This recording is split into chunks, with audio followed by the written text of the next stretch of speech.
to the closing stages, and I think we're going to see very, very soon there. The two of them still locked together now. Of course, this is the bit, Uday, where Quebec went a little bit wrong. And look, Chayach is going the other way.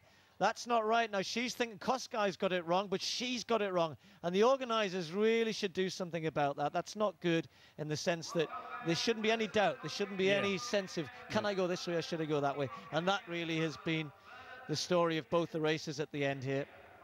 And that has absolutely made the difference here. And it looks like Irene Kosgei has got it absolutely right, she's run this race and won it twice before in the past 2 years, and she made that turn absolutely perfectly.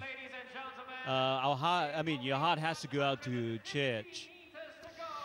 Well, one last look behind for Irene Kosgei. This is a brilliant run from her, and historic run as well. Church doing her best to try and get back on terms, took the wrong turn near the finish, might have had enough to try and contend here, but Kosgei still looking behind. It's still not completely over here. She's got to keep going. She's going to make it 3 in a row. Kosgei wins the 2012 Singapore Marathon. Chayach, brave effort from her.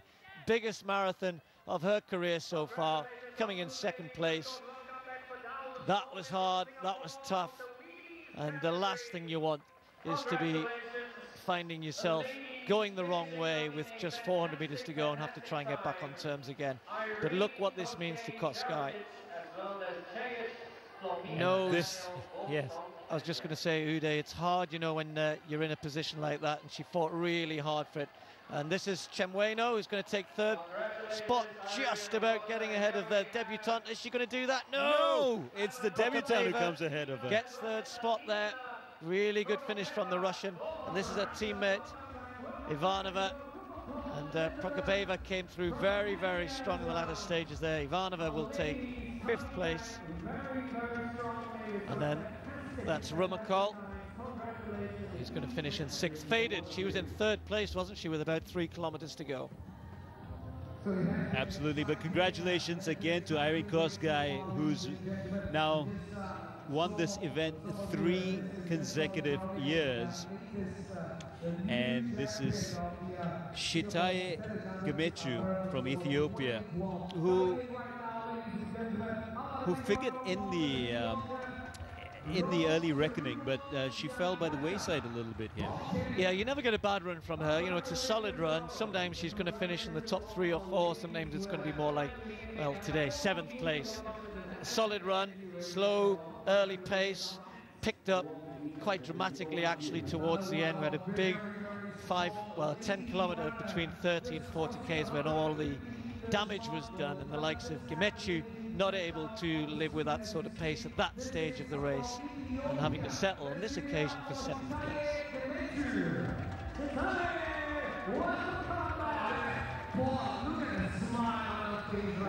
Lost a headband along the way somewhere. Was wearing one earlier on. Obviously decided to discard it. We did catch a quick shot of Rose Karubu Nyangacha early on, who had just come in ahead of Gemechu, the 36-year-old from Kenya. Zahara, another Ethiopian, just crossing the line. I think she'll be disappointed with that.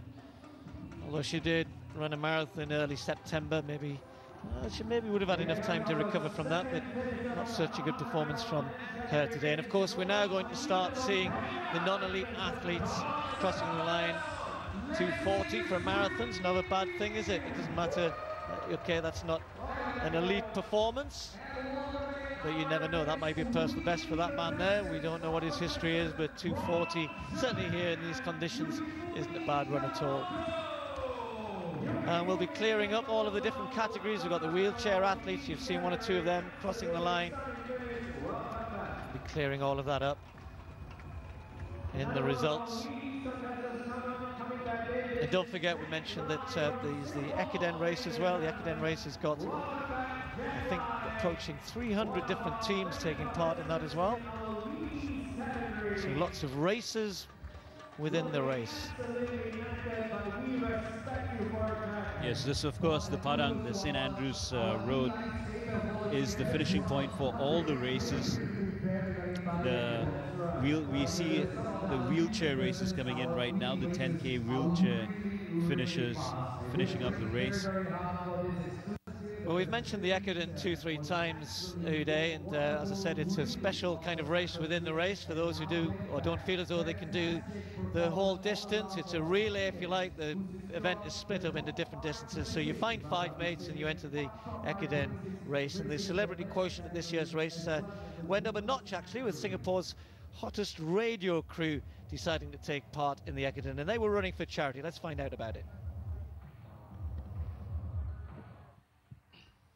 Participants at this year's marathon will get a chance to run alongside some of Singapore radio's most popular morning show hosts. Rod Montero, Andre Hoden and Julian Lim from the Married Men. The team from 91.3 FM will be running the Ekiden to raise funds for the Dyslexia Association of Singapore.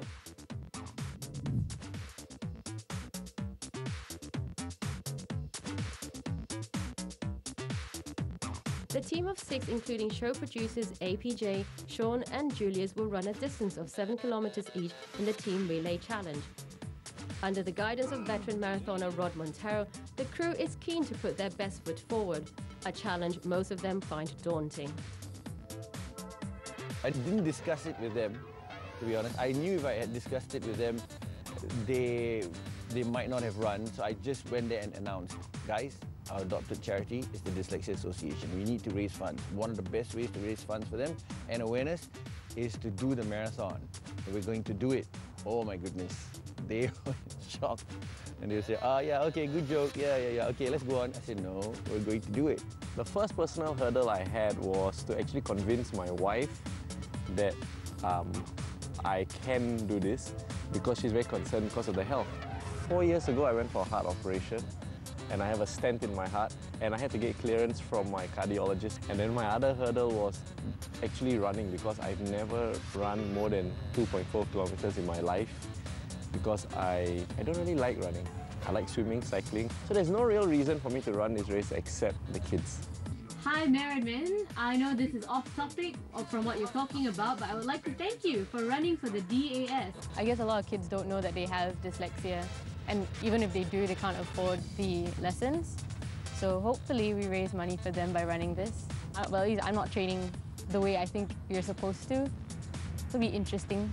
And I've got a bad knee, so that's scary to run with because it comes out sometimes. Just not being able to finish it would be scary, not finishing the 7 km. Running with the crew, I had to control myself because I'm the one who can run probably the fastest in the group, and I didn't want to seem like I was showing off. For me, it's only 7 kilometers. Like I said, for them, it's 7 kilometers is their marathon. So I had to understand that, bring myself, do that comparison between my marathon and their marathon. We're not looking forward to any timing, there's no stress. Just completing it would be the achievement. Yeah, let's go!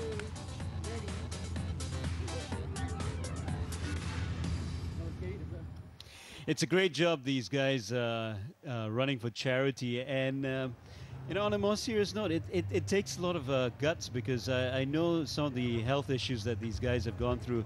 Andre, of course, mentioned the stent in his heart. So it's quite an achievement for him to run this distance, even though it's an Ekiden. And Rod, he had a well-documented case of suffering a stroke not too long ago, so coming back from there. So, you know, speaking of personal achievements, I'm sure these boys had that in mind when they entered the race, this Ekiden race. Well, if you're still wondering what Ekiden means, it's a Japanese term. I'm not sure of the literal translation, but it's the Ekiden was invented, if you like, in Japan, and very, very popular way of completing the marathon distance. And to be honest, over the years, it's been, you can have 10. I think they have lots of schools events where they have sort of 10, 15 people doing it.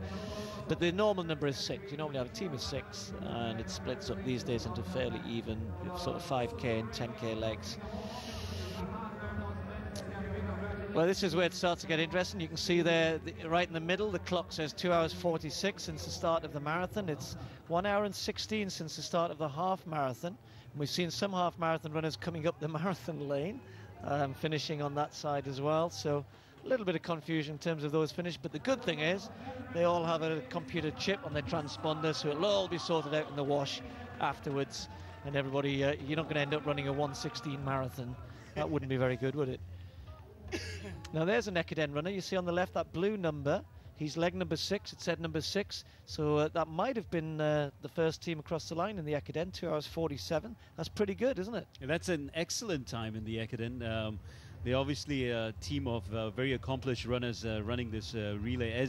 As Steve had mentioned, all of these runners wearing a transponder, and as they cross those colored mats, as you can see laid down across the finish lines, those are the mats that record their times and their splits as they run the course.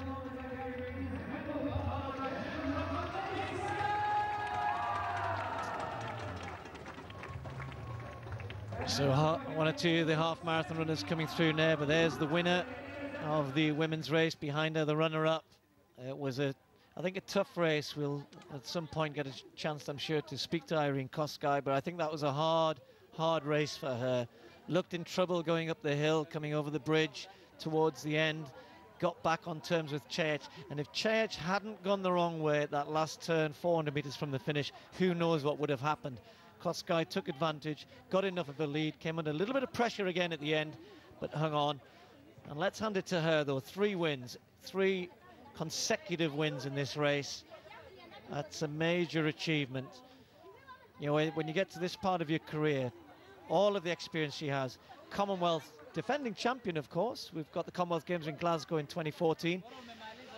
To stay fit, to stay healthy, to keep racing is a big thing when you get to this part of your career.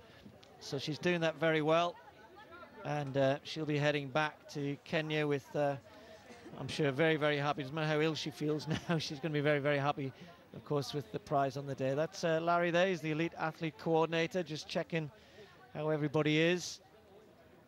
But, and you mentioned that the Glasgow Commonwealth Games coming up in 2 years' time, and it's interesting because Irene Kosgei is going to be 40 when she defends the title at those Commonwealth Games. Now, I spoke to you a little bit about the age factor of marathoners, and you say that marathoners have to grow into endurance racing, and so they peak at a later age rather than athletes who peak in their late 20s and early 30s. Absolutely, and particularly for women. I mentioned Constantina Demescu-Tita, and she was Olympic champion at age 38, which is Irene Kosgei's age. And interestingly, talking about Glasgow, she ran in the Great Scottish Run half marathon in Glasgow earlier on in the summer. So she's had a little bit of a glimpse of what Glasgow has got to offer, and they're all very excited about hosting the Commonwealth Games. Will be very different weather to what it was in Delhi, I can tell you that, in 2010. As we just see one of the half marathon athletes finishing, but I think Irene Kosgei still trying to gather her breath after that finish. So let's have a word with the athlete who pushed us so hard, Philomena Cech, I think is with Sonia. Congratulations, fantastic job. How do you feel about your run this year? I feel good, although the weather was not good at all.